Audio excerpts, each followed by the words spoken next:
Okay. So today, Portland City Council unanimously passed a pair of ordinances that I introduced to advance housing production despite ongoing challenges in the housing market. And this legislation represents a meaningful step forward to show that Portland's serious about building more housing. The regulatory relief package makes strategic changes to zoning code to help reduce the cost of building houses in Portland. The legislation covers 15 issues that will help move the needle on housing production, including bike parking, ground floor active use and height, non-conforming upgrades, eco-roof standards, design review, and neighborhood contact. The other ordinance makes changes to the inclusionary housing program, which was designed to create sustainable mixed-income communities by requiring affordable housing to be included in new developments. These changes will balance the program by offering a deeper property tax exemption for projects located in certain areas outside of the central city, as well as providing more flexibility and clarity for how the program functions. Last spring, I asked our local development community stakeholders what local codes and rules were making it more expensive and challenging to build housing in Portland. Changing development rules isn't easy business, but I'm proud of the end result, which will spur housing production without sacrificing environmental sustainability. The inclusionary housing program is doing what it was meant to do, expanding access for low and moderate income families to live in some of the most desirable areas of Portland. And at a time when development activity has dropped off, these changes will ensure that the city is providing enough financial incentives to adequately cover the cost of complying with the program. And here today we have our Chief Planner, Patricia Diefendorfer from the Bureau of Planning and Sustainability, and we also have Interim Director Michael Bonacore from the Portland Housing Bureau, as well as Project Lead Justy Connor from PHB as well. So we're here to answer any specific questions. We have technical experts here. Ready for questions? Yeah. Also, so I think we'll get into some of the technical kind of jargon around it, but what will Portlanders notice from these changes? How will they know the impact of these reforms? Well, they'll notice that certain regulations and standards, there will be a specific period of time when those standards will be relaxed.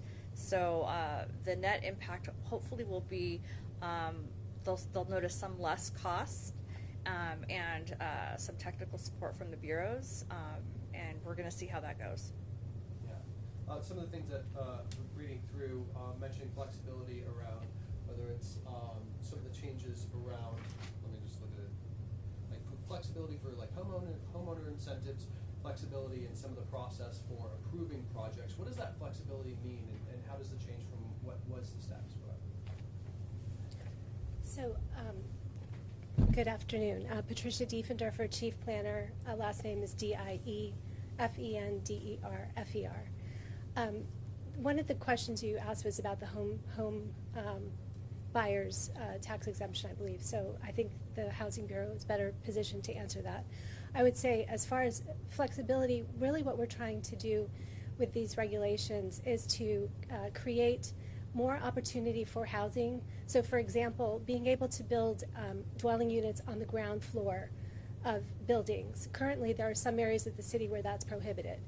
And by removing that prohibition for a temporary time, we are able to provide more housing on the ground floor and just create more flexibility. We heard a lot during public testimony from affordable housing developers, and the fact that all the requirements for what you're allowed to use the ground floor for, combined with the design standards for the ground floor, create the unused spaces within the ground floor that could be better used for housing.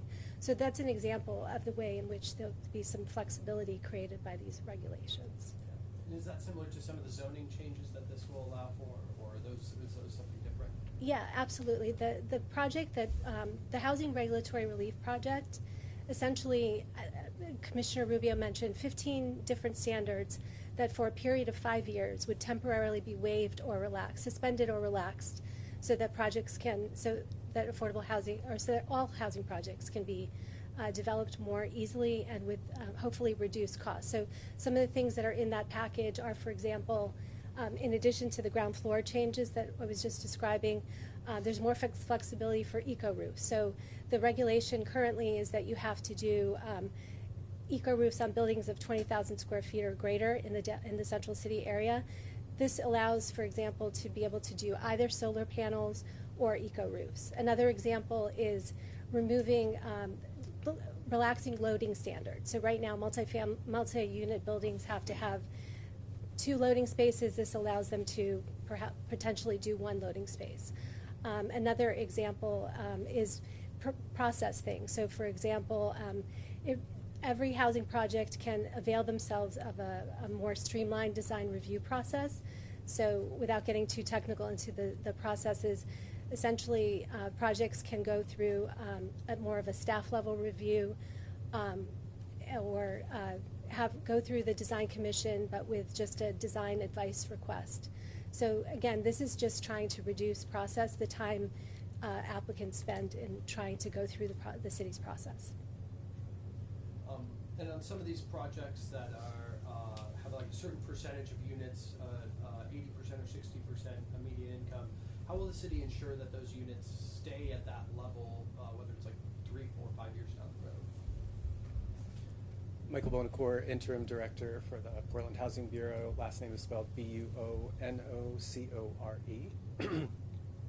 And the staff of the Housing Bureau has a team of folks who do ongoing compliance monitoring. So we have a number of years under our belts, and so we'll continue to do that as we expand the areas where it becomes available. With some of these tax incentives and the waiving some certain charges for a certain period of time, do we worry about more layoffs down the road, knowing that BDS just had a round of layoffs to end last year? Is that a concern with waiving some of the income for the city? Well, we're hoping that it actually has the opposite impact, where we can actually catalyze and spur more housing development in the city.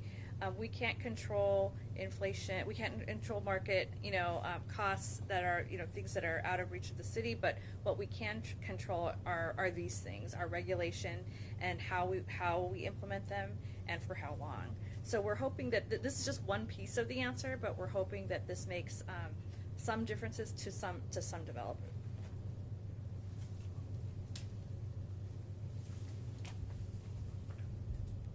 So it mentions that some of the projects that are kind of in the pipeline right now may be helped along by these changes. Are there any specifics that you guys could point to? You all could point to?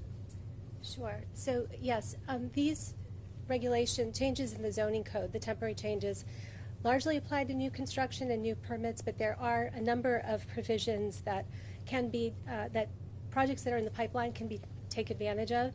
So I'm referring to my list for that. But I believe that there is, one moment. So some of the regulations that projects that are in the pipeline can take advantage of are waivers of the non-conforming upgrades. They can take advantage of the bicycle parking reductions and standards that are associated with that. They can take advantage of the loading space reduction, and they can take advantage of some of the ground floor use provisions, the changes in the use that is allowed by these regulations. Is there like a time that this will cut off the development process or the permitting process for new housing developments? Is there kind of like an average time saved or that kind of thing?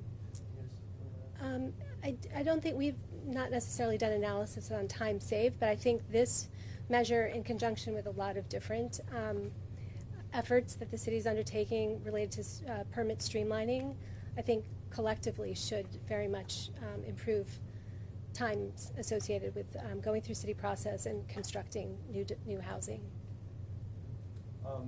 Also, just in this paper, it mentions, I can't remember exactly the wording, but when development starts picking back up again, do you guys have an expectation for when that might happen, saying that interest rates might be dropping this year after several years of those rising and that kind of thing?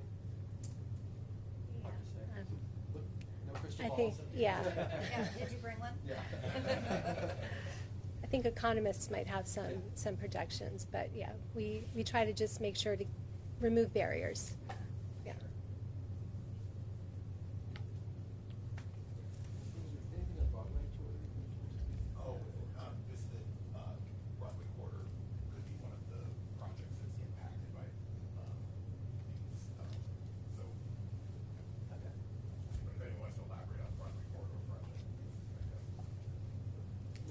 No.